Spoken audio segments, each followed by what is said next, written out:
Panginoon, maraming salamat sa lahat ng mga ama sa panahong ito at mga nagdaang panahon. Salamat sa kanilang mga ibinigay at patuloy na binibigay sa kanilang mga pamilya. Maraming salamat sa kanilang pagmamahal sa kanilang mga asawa. Hindi perpekto pero alam mong ang pagmamahal na yun ay laging andoon para umintindi. Para sa hanggang sa uli ay ialay ang pagmamahal ng isang nagmamahal. Salamat din sa mga oras na ibinigay sa kanilang mga anak, Panginoon. Mga sakripisyo ng isang nagmamahal sa kanilang mga anak.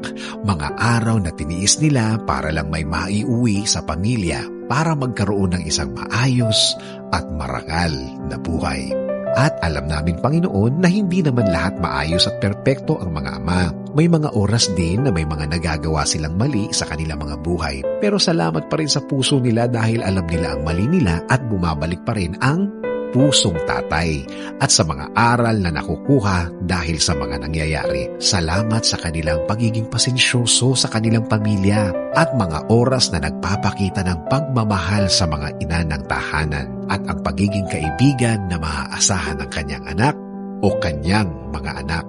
Salamat, Panginoon, sa mga tatay namin na minsan ang tawag namin Daddy, Papa o Itay na ibinigay mo para mahalin kami bilang mga anak dito sa lupa. At higit sa lahat, Panginoon, salamat din po sa pagiging ama namin sa lahat ng pagkakataon sa aming mga buhay. Alam po namin na hindi kami perpekto na laging inaalala ang iyong pagmamahal sa amin. Pero lagi ka pa rin andyan para kami ay alagaan bilang tatay namin dyan sa langit. Salamat din po sa mga oras na pakikinig sa amin, sa mga oras na kailangan naming may makinig sa amin. Salamat din sa pagiging shoulder to cry on po namin dahil sa mga ganitong panahon, kailangan po namin kayo sa aming buhay. Salamat din, Panginoon, sa mga oras na pinapalakas mo kami na nire-remind mo sa amin kung gaano kalaki ang pagmamahal mo sa amin bilang ama na dumadating sa oras na kailangan namin ito. Itinataas po namin, Panginoon, ang lahat ng ama sa araw na ito